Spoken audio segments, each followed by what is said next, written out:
Every night, countless organisms leave the realm of the bizarre anglerfish and rise into shallower waters. Colossal amounts of krill join them on the upward journey. A nightly vertical migration. Salps and bioluminescent comb jellies illuminate the greatest movement of biomass on Earth. All here to harvest the vegetable plankton, or get eaten themselves. This innocent-looking blob is anything but.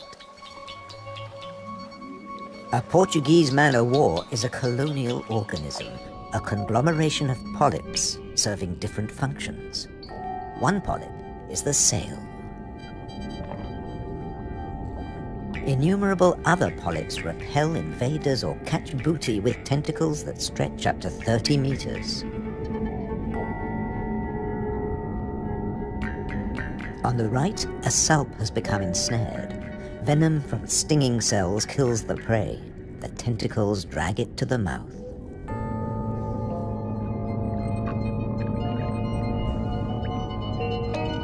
Salps are tunicates or sea squirts, more closely related to us than to jellyfish. Delicate bands of muscle rhythmically contract, pumping water through the salp's body, filtering its food.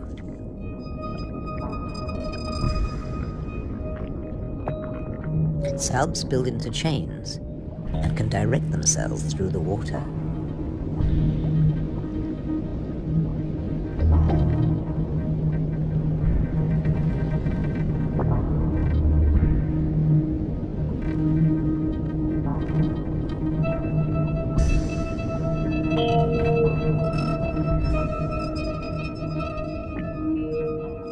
A chain can be up to a meter or longer.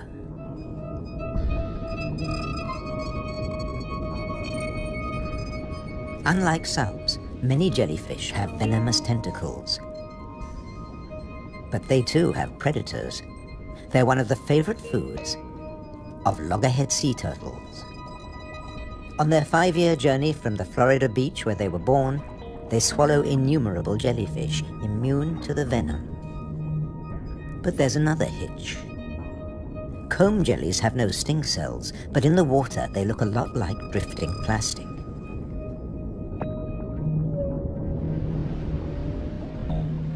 And that's the problem. The turtles try to eat plastic, and it kills them.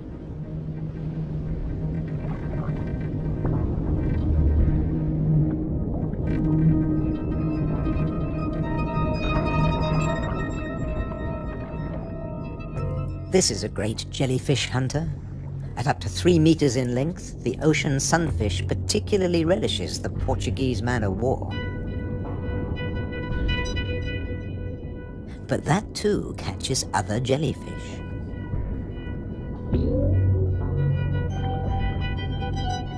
The sunfish can dive. This heaviest of all bony fish tears its prey apart in the depths.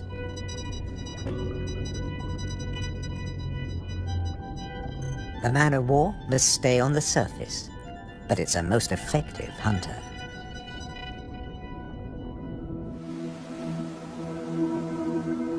The Cory's shearwater also has a successful strategy, at least in its familiar world.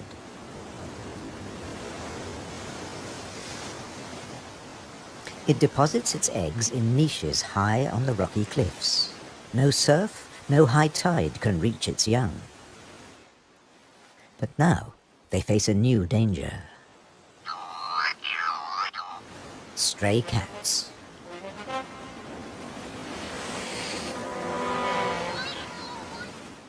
The female shearwater laid a single egg in May. Pity there's only one. Looks like a bad strategy now. They can't adapt to an unwanted gift brought by humans.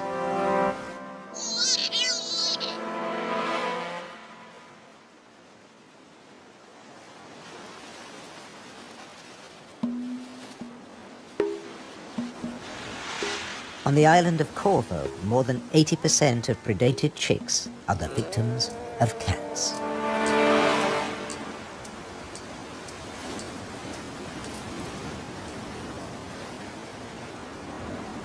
There's nothing the adult birds can do.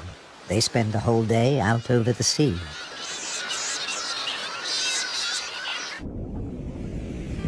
By contrast, periphyton, a mix of algae, bacteria and microbes, stay where they grow,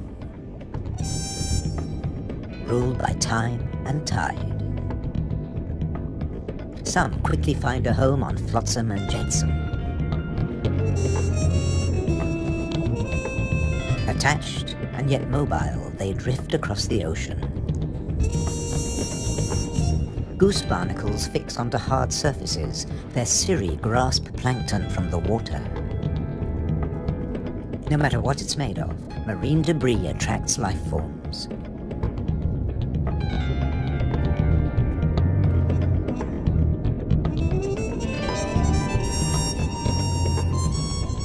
One of the ocean's fastest swimmers likes to stay close to flotsam, the mahi-mahi.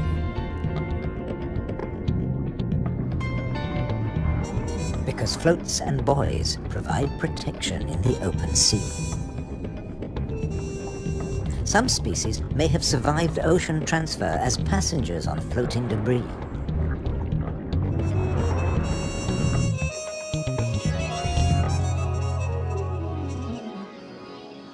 When shearwater breed, dusk brings a deafening chorus.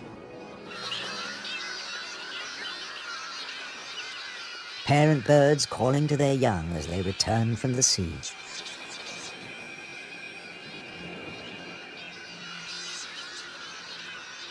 The birds recognize each other's cries. 75% of all the world's shearwaters breed in gigantic colonies on the Azores.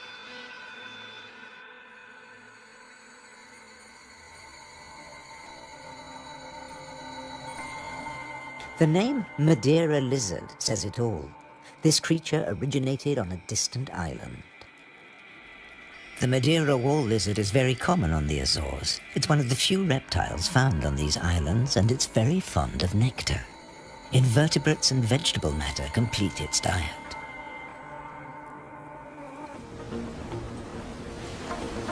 Just across the bay is the domain of a giant. This is the whale shark. The world's biggest fish. That's what 12 meters of muscle and cartilage say about the whale shark. Like mobula rays, it's mainly a plankton eater, but also eats crustaceans and small fish.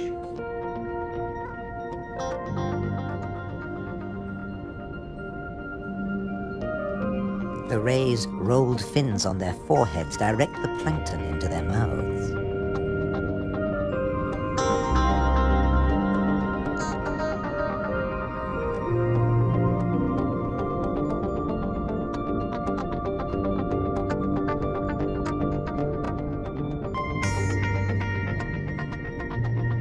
Mobula rays are part of the manta ray family. They cruise in small groups, shadowed by fish using them as cover and picking up their leftovers. Flying in slow motion, the rays dance through the ocean, round the volcanoes.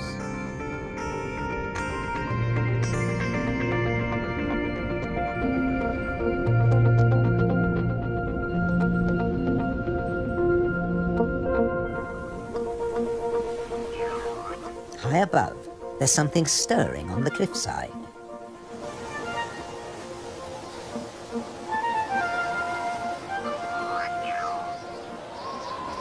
A Corey's shearwater leaves the nest niche for the first time. He doesn't know a thing about flying, but his parents have stopped feeding him. He has to learn to fly as fast as possible, or he'll never have a meal again.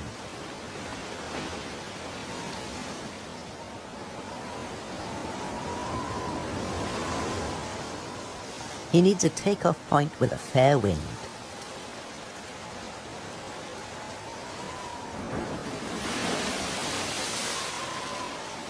Even on the rocks, he looks unsteady.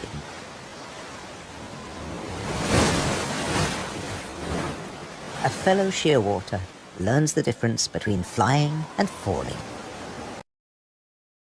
Take time for a spot of grooming.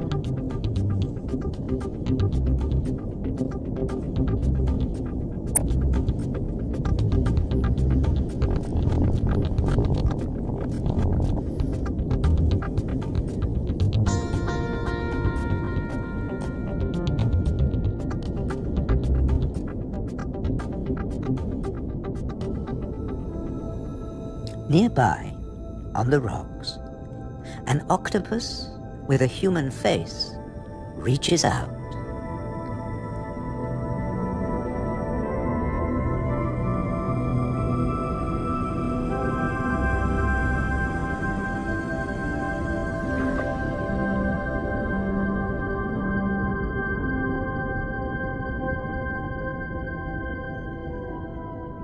The stingray glides back to the ocean.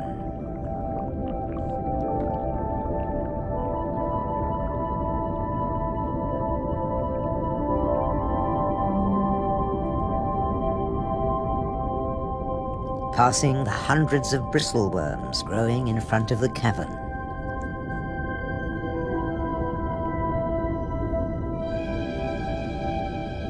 Their tentacles trap particles from the passing current to eat or to construct the tubes they live in.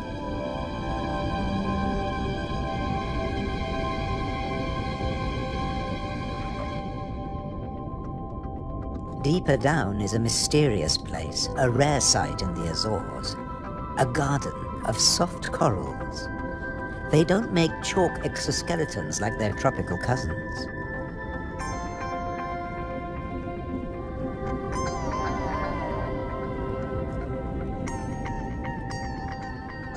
The currents carry plankton down to their home on sunken seamounts.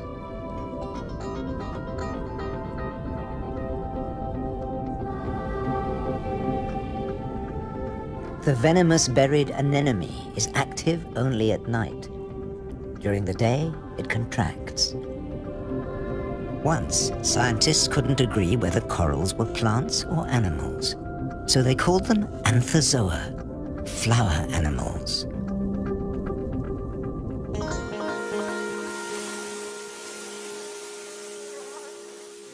No doubt about these.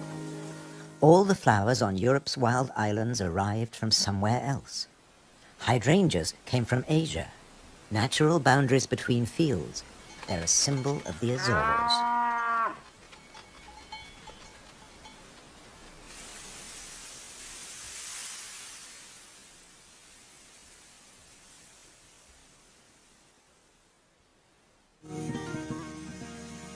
Hundreds of stone walls create hundreds of microclimates for the vines the settlers brought in the 15th century.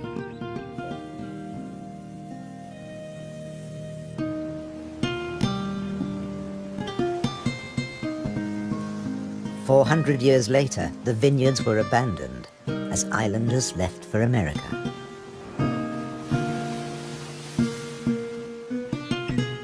The stone walls became a playground for Madeira lizards. They were brought here by seafarers too. Azores wines are now fashionable again. Nearly 1,000 hectares, more than 2,000 acres of ancient vineyards on the island of Pico have been declared a World Heritage Site by UNESCO. The ruts of ox carts, once the island's only transport. They dragged firewood and building materials for houses and stone walls. And they carried the new wines down to the coast to ship to Europe, but at a cost. Beneath these waters is the strangest, most dangerous place on the Azores. They call it the Anchor Graveyard. Scores of great iron anchors lying on the seabed. When an Atlantic storm hit, the only way to save your ship from the rocks was to cut the anchor rope fast. and dash for the open sea. The iron left behind has become a rusting reef for a multitude of creatures. These anchors are coated by algae and tube worms.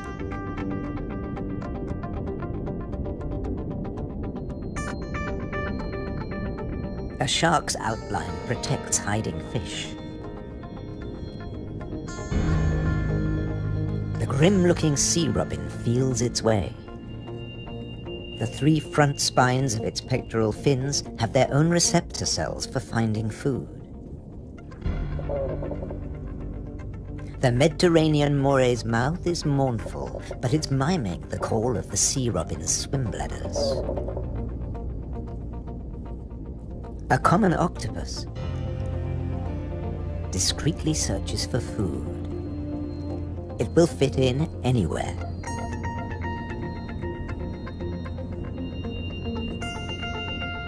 While bearded fireworms clear up the corpses in the anchor graveyard.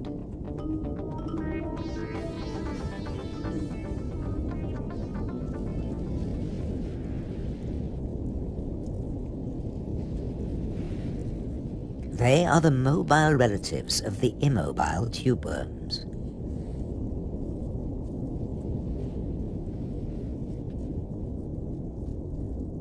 The octopus has found another spot to test its camouflage skills.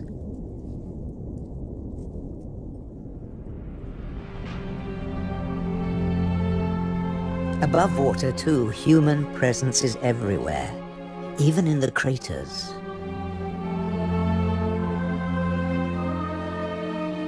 Any straight line means a wall. One that protects the grazing horses and cattle. By keeping the grass short, these domestic animals help the seasonal visitors that have been coming here for thousands of years. The ruddy turnstone digs to find fresh food. Black-bellied plover fly in from Russia on their way to their winter quarters in South America and South Africa.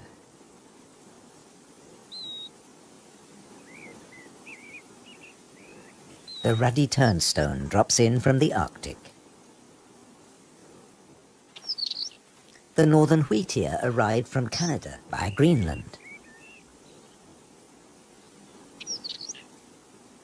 The American pipit drifted in from North America. The blackbird?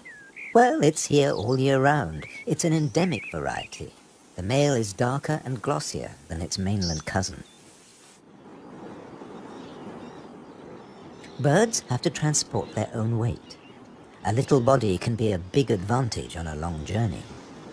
But weight doesn't matter to other migrants. They're supported by water.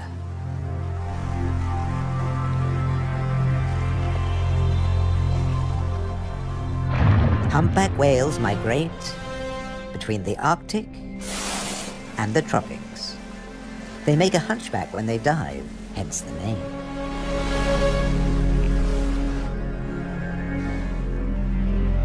A pod of fin whales, the blue whale's closest relatives, the 2 species can interbreed. They swim back and forth between Arctic and subtropical waters.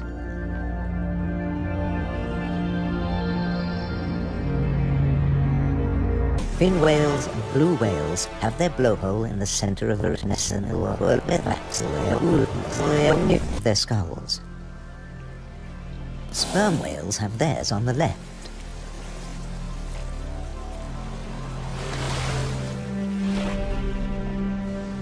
Baleen whales spend long periods sieving krill and plankton from the waters of the Azores.